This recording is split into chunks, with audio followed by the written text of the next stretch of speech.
இன்னைக்கு இந்த வீடியோல கிளாஸ் 6க்கு பிரிஸ்கிரைப்டா இருக்கக்கூடிய டெக்ஸ்ட் புக்கான பூர்வி அப்படின்ற டெக்ஸ்ட் புக்ல இருந்து யூனிட் 2 சாப்டர் 2 பார்க்க போறோம், which is titled What a Bird Thought. Thought அப்படின்னா நினைக்கிறது. ஸோ இந்த போம் வந்து ஒரு பறவையோட கண்ணோட்டத்துல இருந்து தான் பார்க்க போறோம். மொத்தம் 4 ஸ்டான்சாஸ் இருக்கு. ஒவ்வொரு ஸ்டான்சாலையுமே இந்த பறவை தன்னுடைய மொத்த உலகமா எதை நினைச்சிச்சு அப்படின்றத பத்தி தான் வந்து சொல்லுது. Coming to first stanza, I lived first in a little house and lived there very well. I thought the world was small and round and made of pale blue shell. இந்த பறவை வந்து இதுக்கு முன்னாடி ஒரு இடத்துல வாழ்ந்துட்டு இருந்துச்சான். அந்த இடம் வந்து பேல் அப்படின்னா வந்து லைட் கலர், ரொம்ப வெளுத்த கலர் அப்படின்னு கூட சொல்லலாம். லைட் ப்ளூல இருக்கக்கூடிய ஒரு ஷெல்லுக்குள்ளதான் வந்து இந்த பறவை இருந்துச்சான். அந்த ஷெல் வந்து ரொம்ப சின்னதா ரவுண்டா இருக்குமா. ஸோ ஷெல் அப்படின்றது இங்க வேற ஒண்ணும் இல்லை, எக், முட்டை. இந்த ஷெல்குள்ள இருந்திருக்கு. இதுதான் இதோடைய ஃபர்ஸ்ட் வீடாம். இந்த முதல் வீட்டுக்குள்ள நான் இருந்தேன். அது ஸ்மாலா இருந்துச்சு, ரவுண்டா இருந்துச்சு, வெளுத்த ப்ளூ கலர்ல இருந்துச்சு. அதுதான் வந்து மொத்த உலகம் அப்படின்னு நினைச்சிட்டு இருந்தேன். ஏன்னா இந்த பறவை வந்து அந்த ஷெல்லை தாண்டி வெளியே போகல. ஸோ வெளியே என்ன இருக்குன்னு தெரியாது. இவ்வளவுதான் மொத்த வேர்ல்ட் அப்படின்னு நினைச்சிட்டு இருந்தேன். Coming to second stanza, I lived in a little nest. Nest அப்படின்னா வந்து பறவையுடைய கூடு. Nor needed any other. I thought the world was made of straw and nestled by my mother.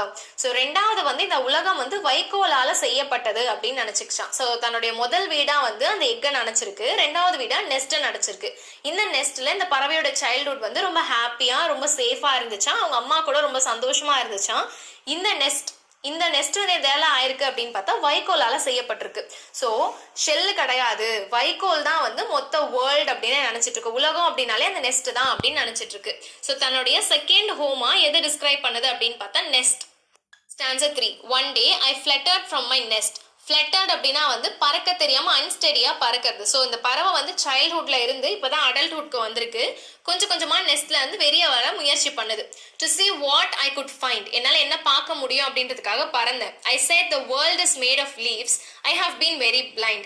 இந்த உலகமே வந்து இலைகளால ஆனது. இத்தனை நாள் வந்து நான் பிளைண்டா இருந்திருக்கேன். ஸோ இங்க பிளைண்ட் அப்படின்றது வந்து மெட்டாஃபர். ஸோ மெட்டாஃபர்னா என்ன அப்படின்னு பின்னாடி சொல்றேன். இங்க ஏன் பிளைண்ட் அப்படின்னா இந்த உலகமே வந்து இந்த நெஸ்ட் தான் நினைச்சிட்டு இருந்தேன். வேர்ல்டுனாலே நெஸ்டோட முடிஞ்சிருச்சுன்னு நினைச்சிட்டு இருந்தேன். ஆனா எவ்வளோ ஒரு குருட்டுத்தனமா நான் இருந்திருக்கேன், அதை தாண்டியும் உலகம் இருக்கு அப்படின்றத சொல்றதுக்காக பிளைண்ட் அப்படின்ற மெட்டாஃபரை யூஸ் பண்ணியிருக்காங்க.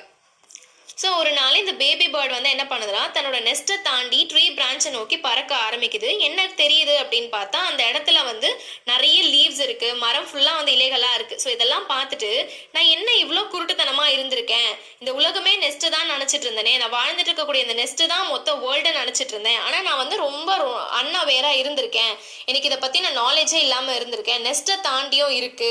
ஸோ இப்போ வந்து என்னுடைய பார்வையானது நெஸ்ட்டோட லிமிட் ஆகலை, அதை தாண்டியும் இருக்கு, அதை தாண்டியும் நான் பார்க்கிறேன்.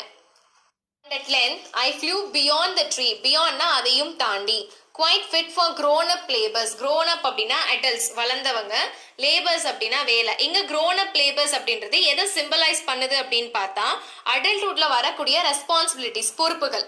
I do not know how the world is made. இந்த உலகம் வந்து எப்படி உருவாச்சு அப்படின்னு எனக்கு தெரியாது. And neither do my neighbors. neighbors அப்படின்னா அக்கம் பக்கத்துல இருக்கிறவங்க. இந்த இடத்துல இந்த உலகத்துல வாழக்கூடிய மற்ற animals, humans and birds. Obviously animals அப்படின்னா அனிமல் கிங்டம்குள்ளேயே வந்து ஹியூமன்ஸும் வந்துருவாங்க. ஸோ மற்ற விலங்குகளுக்கோ மற்ற பறவைகளுக்கோ கூட இந்த உலகமானது எப்படி உருவாக்கப்பட்டது, எதனால் செய்யப்பட்டது அப்படின்னா பதில் கிடையாது. ஏன்கிட்டயும் பதில் இல்லை. ஸோ இந்த ஸ்டான்ஸால இந்த பேபி பேர்ட் வந்து ஒரு அடல்ட்ஹுட்டை நோக்கி வந்தாச்சு. இப்போ வந்து இந்த பேபி பேர்டுக்கு நிறைய ரெஸ்பான்சிபிலிட்டிஸ் எல்லாம் வருது. அந்த பொறுப்புக்காக வந்து இன்னும் உயர உயர பறக்க ஆரம்பிக்கும் போது இல்லை, இந்த இலைகளோட வந்து இந்த உலகம் வந்து நிக்கல, இந்த உலகம் வந்து ரொம்ப தாண்டி போக போக வந்துகிட்டே இருக்கு. ஆனா இந்த உலகம் எதனால் செய்யப்பட்டது அப்படின்னு எனக்கு தெரியல. என்னை சுத்தி இருக்கக்கூடிய நெய்பர்ஸ், அதாவது இந்த உலகத்துல வாழக்கூடிய மத்தவங்களுக்கும் வந்து தெரியல அப்படின்னு சொல்ற மாதிரி இந்த போம் வந்து முடியுது. ஸோ இந்த போம் எழுதுனது யாரு அப்படின்னு நமக்கு தெரியல, அதனாலதான் அனானிமஸ் அப்படின்னு போட்டிருக்கோம். ஸோ ஒரு போமுடைய போயட் யாருன்னு தெரியலன்னா அனானிமஸ் அப்படின்னு மென்ஷன் பண்ணுவோம்.